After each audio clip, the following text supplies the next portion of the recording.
Reinaldo, o governo Lula, ele disse ter notificado nesta quinta-feira os Estados Unidos sobre o início do processo de reciprocidade em razão desse tarifaço do Donald Trump sobre os produtos brasileiros. Recentemente, a gente sabe, o país foi alvo de duas tarifas impostas para o Washington. Uma de 25% específica para o Brasil e outra de 12,5% que atinge também outras nações. Essas taxas se somam, embora haja aí exceções para determinados produtos da pauta exportadora. A ação do Planalto tem como base a Lei da Reciprocidade Econômica, sancionada em 2025, depois de ter sido aprovada por ampla maioria pelo Congresso. Numa nota, a Secretaria de Comunicação Social da Presidência da República afirmou o seguinte: as tarifas norte-americanas são injustificadas e arbitrárias e o Brasil continuará defendendo sua posição em todas as instâncias cabíveis. Também nesse comunicado, o governo Lula reforçou que busca saídas diplomáticas para evitar a adoção das tarifas.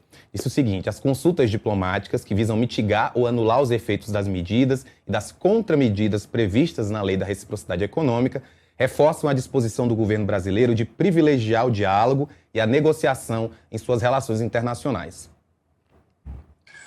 É importante, quando a gente pega a íntegra da nota, que saiu ontem à noite, eu diria 20% dela, Rafael, é anunciando que vai começar o processo de reciprocidade. O debate é um debate longo, o Dario Durigan já falou a respeito, o ministro da Fazenda. Nós vamos ouvir os empresários, vamos continuar a conversar com os Estados Unidos, vamos ver o melhor interesse do Brasil, mas a resposta tem de existir, não tem jeito, né? Agora, eu te diria, 20% trata do anúncio e 80% fala de negociação. Que fique claro, o fato de o Brasil estar falando em dar início ao processo de reciprocidade não significa, não implica que as negociações estão suspensas. Não se está falando, a partir de agora, virem-se. Né? Nós vamos olho por olho, dente por dente. Não é assim que a reciprocidade funciona. O Brasil dispõe de uma lei aprovada pelo Congresso por unanimidade. Né? Essa lei permite ao governo tomar medidas, e as medidas, em sendo tomadas, vão sendo tomadas assim. Também não vai ser, então vai ser rigorosamente o quanto vocês taxaram, nós também taxamos, vamos pegar o percentual. Não, vai se ver qual é a melhor área para aplicar a reciprocidade. Uma coisa é certa, ficar sem resposta não pode ficar sem resposta. Eu li uma entrevista do sujeito dizendo o Lula vai ficar se agarrando a isso enquanto durar a eleição. Rafael, o presidente deveria ignorar essa questão? Quem ontem se manifestou na live que passou a fazer, Flávio Bolsonaro, o Lula usa a soberania como desculpa. Sim, e esse senhor, esse rapaz, tem qual proposta?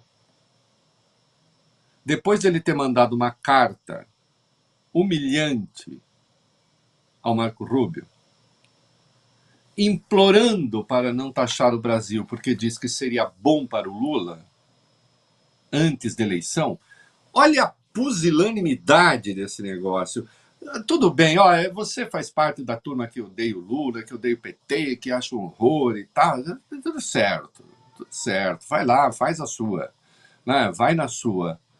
Agora, é razoável um candidato à presidência mandar uma carta para o secretário de Estado do país que vai taxar o Brasil, e já estava claro, o anúncio não tinha sido feito ainda, mas estava claro, estávamos há 2, 3 semanas, quando veio à luz a resposta do Rubio, né, da carta que o Flávio tinha mandado antes.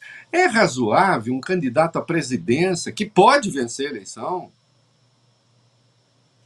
mandar um troço desse para o secretário do outro governante, para o principal secretário do outro governante, dizer, olha, se vocês forem taxar o Brasil, espera um pouco, deixa ver primeiro o que vai acontecer com a eleição, porque se o eleito for eu já vou fazer o que vocês querem. Porra, meu! Quem é esse cara? Ele é um representante do Brasil? Ele está preocupado com os interesses do Brasil? Que posição poderia ter? Qual seria a única posição decente do Flávio nesse caso? Dizer, olha, não taxa o Brasil, é descabido, os motivos que vocês estão apontando são injustificados, queremos continuar a negociação. Poderia até dizer, qualquer que seja o governo, é importante que a negociação continue. Tem uma posição maiúscula, tem uma posição adulta, tem uma posição sobre duas pernas. Pelo amor de Deus. Não, em vez disso vai essa coisa suplicante e ainda entrando nas questões de política interna. Olha, se vocês fizerem isso, vocês estarão ajudando o Lula, estarão ajudando o meu adversário. Então sejam meus aliados na disputa eleitoral. E aí o Lula não vai fazer o discurso da soberania? E sem contar também que, vamos lá, vamos ver o que vai ser essa reciprocidade, se ela realmente vai ter efeito prático, imediato, quanto tempo. É fato que se o Lula for reeleito, a negociação recomeça. Fiquem certos. Fiquem certos. Isso aí também é pressão, também eleitoral. Agora, há um dado objetivo que a gente... Rafael, eu fui atrás das contas, as exportações até julho. O que aconteceu com as exportações até julho no Brasil? As exportações do Brasil para os Estados Unidos até julho tiveram, em relação ao ano passado, uma queda de 12,2%. Importante. Agora, sabe quantos... As exportações totais do Brasil, no acumulado até julho, tiveram uma elevação de 10,5%. Eu vou falar de novo. As exportações para os Estados Unidos caíram 12,2%.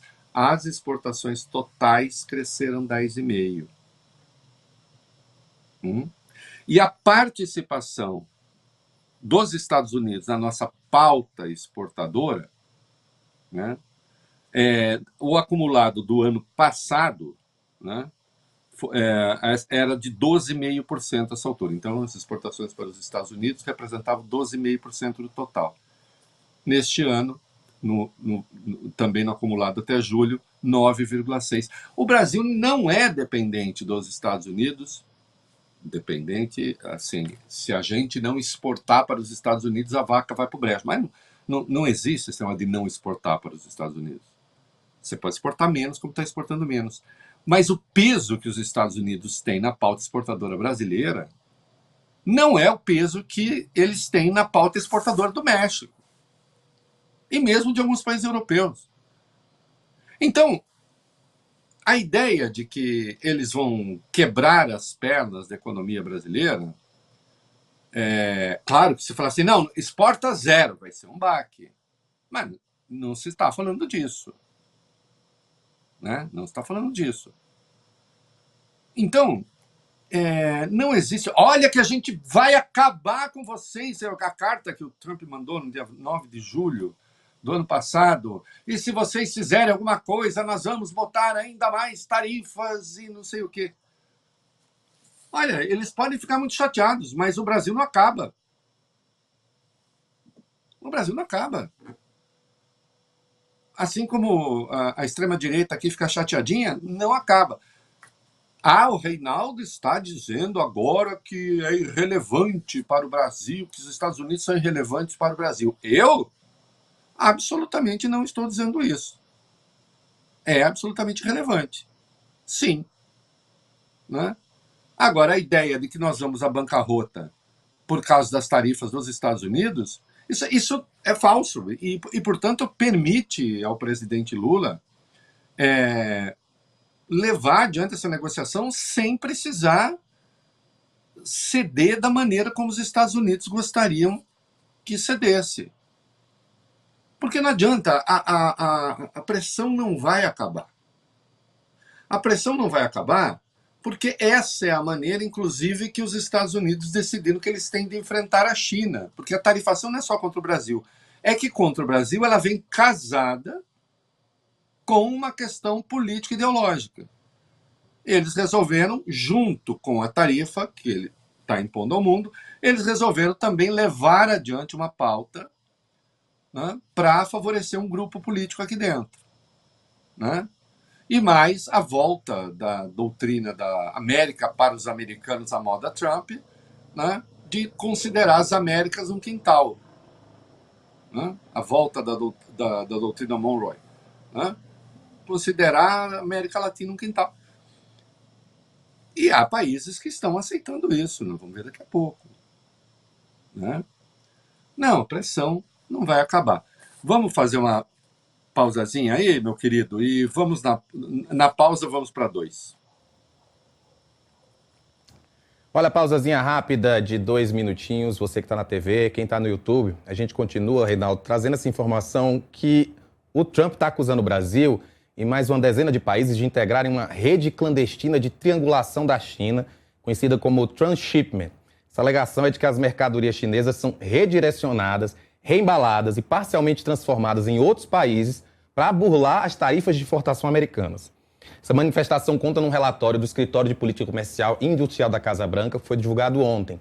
Mais de 40 países estão associados a um risco elevado de triangulação ilegal, segundo esse relatório do escritório do assessor comercial da Casa Branca, o Peter Navarro. O Brasil aparece na categoria de nível 2, que reúne nações com volumes significativos de transbordo e maior integração com cadeias de fornecimento, plataformas industriais, sistemas logísticos ou rotas de redirecionamento ligadas à China.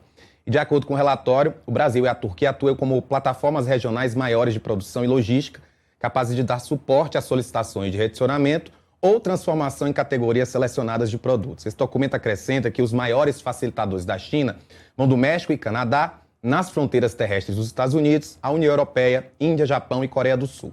O Peter Navarro disse o seguinte para a Bloomberg Television: isso é basicamente um aviso ao mundo, não tentem enganar os Estados Unidos.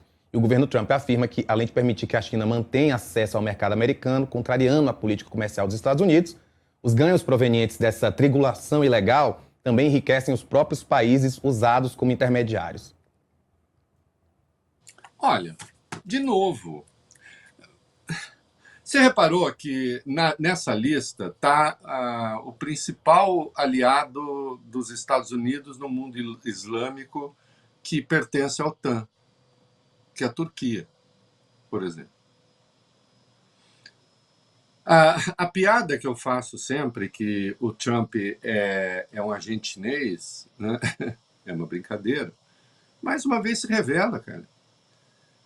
Primeiro que é mentira, o Brasil não tem esse papel. Isso é falso. Né? O Brasil não integra, não faz esse tipo de coisa. Pode ter aqui e ali, mas não é uma política sistemática. Né? Vamos voltar, quero continuar nesse assunto.